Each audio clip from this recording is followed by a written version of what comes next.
जय हिंद। आज हम लोग पढ़ेंगे तारों के बारे में। ट्विंकल ट्विंकल लिटिल स्टार्स के बारे में जानेंगे। तारों की उत्पत्ति कैसे होती है और उनका विनाश क्या होता है।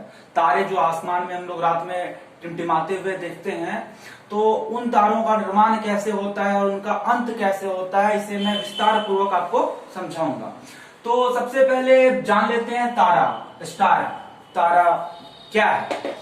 तारा एक आकाशीय पिंड है, आकाश का एक पिंड है, अंतरिक्ष का एक पिंड है, जिसके पास अपनी प्रकाश और अपनी ऊष्मा होती है।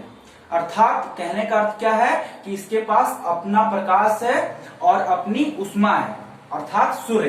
एग्जाम्पल के तौर पे क्या हो गया? सूर्य। सन इज ए स्टार, सूर्य भी एक तारा है। तो उसी तरह यहाँ पर तारे का स्पष्ट परिभाषा क्या हो गया कि एक ऐसा आकाशीय पिंड जिसके पास अपनी ऊष्मा और अपना प्रकाश हो, तो उसे हम लोग तारा कहते हैं। ठीक है।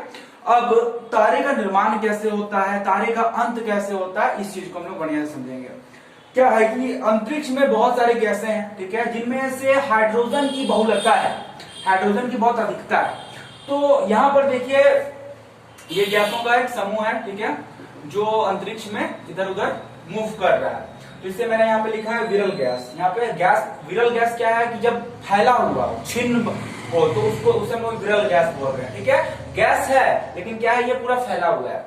अब जब ये निकट आने लगा, जब ये निकट आके जमा होने लगा, एक जगह जमा होने लगा, संगठित होने लगा एक जगह, तो उसका नाम हम लोग दे दिए निहारिका। इसको हम लोग क्या कहते हैं? निहारिका। जब कौन सा गैस है यहाँ पे? हाइड्रोजन गैस है। ठीक है, ये कौन सा गैस है? हाइड्रोजन। ठीक है, तो हाइड्रोजन गैस जब संगठित होने लगा, एक जगह इकट्ठा होने लगा, तो उससे निर्माण होता है नेबुला का, या फिर जिसे हम लोग निहारिका कहते हैं हिंदी में।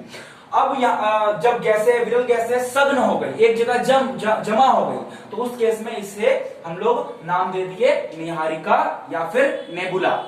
अब नेबुला में क्या हुआ कि जब सारी गैसें साथ में एक जगह जमा हो गई, तो यहां पर शुरू हुआ संलयन। ठीक है, संलयन, हाइड्रोजन हाइड्रोजन से मिलकर हीलियम क्रिएट करने लगा, और ऐसे केस में क्या हुआ? यहां पर आग लग गया। ठीक है, तो जब इसमें आग लग गया तो ये क्या कहलाया? तारा। ये कहलाया स्टार, ये बन गया अब तारा। गैसें जमा हुई, एक जगह इकट्ठा हुई, ठीक है, दूर दूर थी तो वो विरल गैसें थी अंतरिक्ष में, जब एक जगह जमा हुई तो उसे कहते हैं निहारिका, इंग्लिश में नेबुला।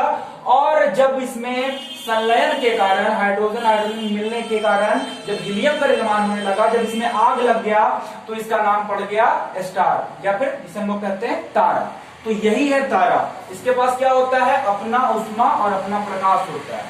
ठीक है, अब तारे का जो ताप है उस पर तारे का कलर डिपेंड करता है। ठीक है, अगर तारे का कलर रेड दिख रहा है, रेडिश दिख रहा है, रेड कलर का तारा दिख रहा है, तो उसका तापमान बहुत कम है, उसका जो टेम्परेचर है तारे का वो बहुत कम है। अगर व्हाइट है तो ये मीडियम लेवल का हो गया, और अगर तारा नीला दिख रहा है, नीला कलर का तारा हो गया, तो इसमें इसका जो फ्लेम है वो काफी हाई है। ठीक है, तो ये भी पूछता है परीक्षाओं में, ये भी सवाल आता है कि तारों का जो तारों का जो प्रकाश होता है, ठीक है, वो किस पर निर्भर करता है? तो उसके टेम्परेचर पर निर्भर करता है। जितना आग का फ्लेम होगा वैसा उसका टेम्परेचर होगा। आग में भी आप लोग देखे होंगे।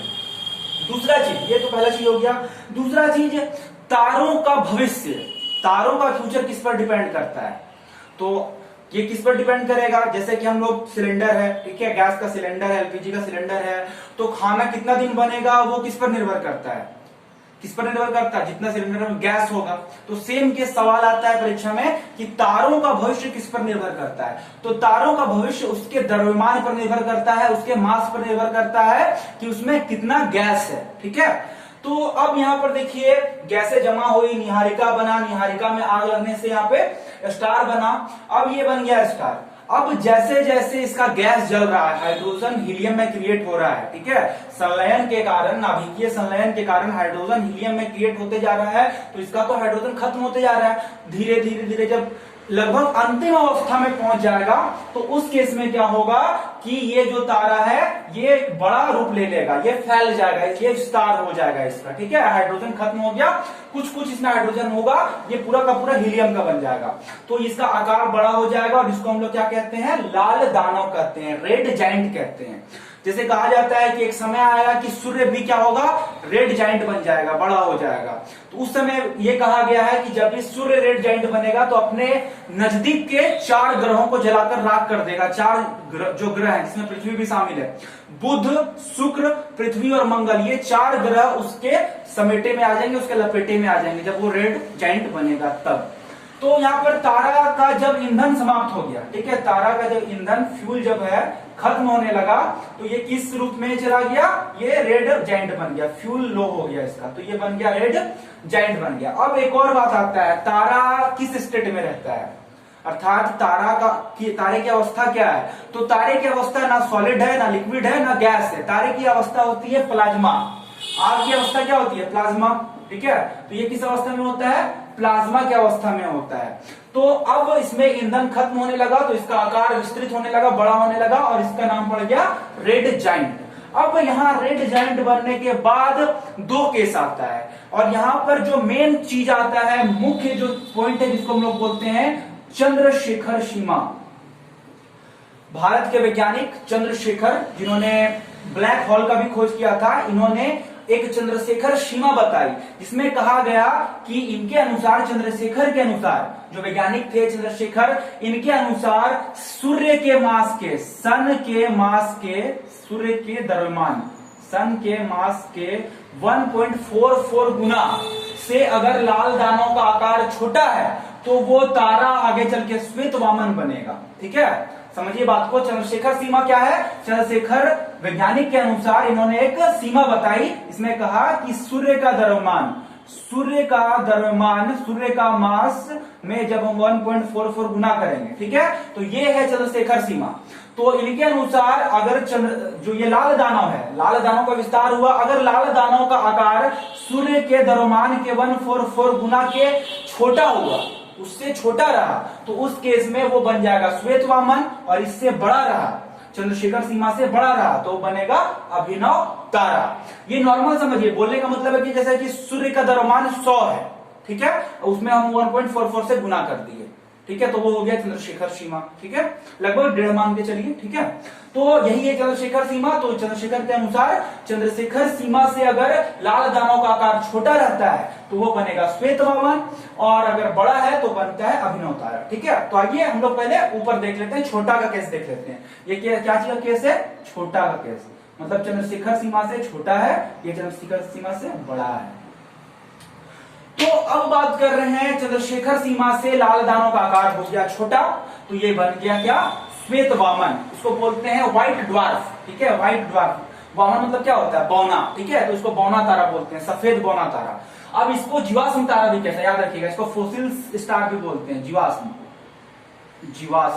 ठीक है, जीवाश्म तारा कहते हैं, ठीक है। एग्जाम में सवाल पूछेगा कि जीवाश्म तारा, फोसिल स्टार किसे बोलते हैं, ठीक है, तो किसको किसे बोलते हैं, व्हाइट ड्वार्फ को बोलते हैं। यहाँ पर एक और सवाल बोलता है, फोसिल प्लेनेट किसे कहते हैं, ये कमेंट करके आपको बताना है, फोसिल प्लेनेट किसे कहा जाता है।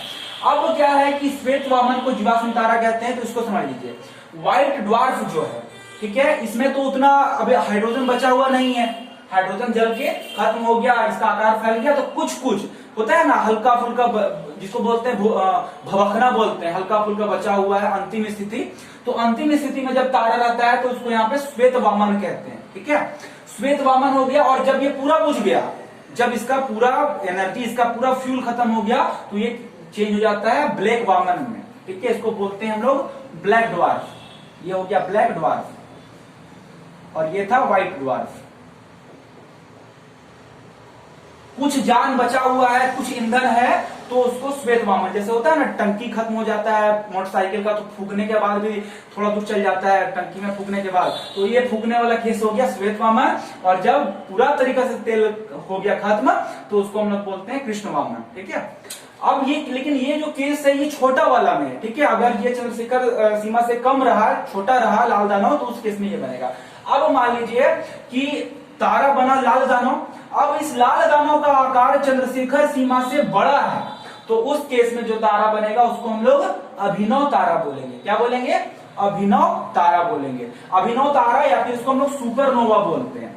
सुपरनोवा क्या होता है, इसको विस्फोटक तारा भी कहते हैं। क्या बोलते हैं, विस्फोटक तारा, विस्फोटक तारा, ठीक है, यह है विस्फोटक तारा, क्योंकि इसमें हो जाता है ब्लास्ट, इसका आकार बड़ा हो जाता है चंद्रशेखर सीमा से, तो इसको हम लोग अभिनव तारा बोलते हैं, और इसमें होता है ब्लास्ट। ब्लास्ट क्यों होता है? क्योंकि यहाँ पर लगातार हाइड्रोजन के जलने के कारण यहाँ पे कार्बन वगैरह जैसे पदार्थ बनते हैं, और उस केस में क्या होता है, यहाँ पर बड़ा विस्फोट होता है, और ये अभिनव तारा इन 4 तारों में टूट जाता है, इन 4 अवस्थाओं में टूट जाता है। मतलब यहाँ पे भी तारों का अंत हो रहा है, कृष्ण वामन के रूप में यहाँ पे तारा का अंत हो गया, तारा चमकना बंद हो गया, बस तारा है वहां पे, लेकिन किस रूप में? हीलियम के रूप में, वो दिखाई नहीं दे रहा है, वो तारा के रूप में हमें जलता हुआ, उसमें प्रकाश उसमें खत्म हो गया, ठीक है। अब सेम केस यहाँ पर चंद्रशेखर सीमा से छोटा था, उस केस में वहां पे खत्म हुआ, अब चंद्रशेखर सीमा से बड़ा है, तो उस केस में यहाँ पे खत्म हो रहा है, ये ब्लास्ट कर गया, इसमें हो जाता है विस्फोट हो जाता है, इसलिए अभिनव तारा को विस्फोटक तारा कहते हैं।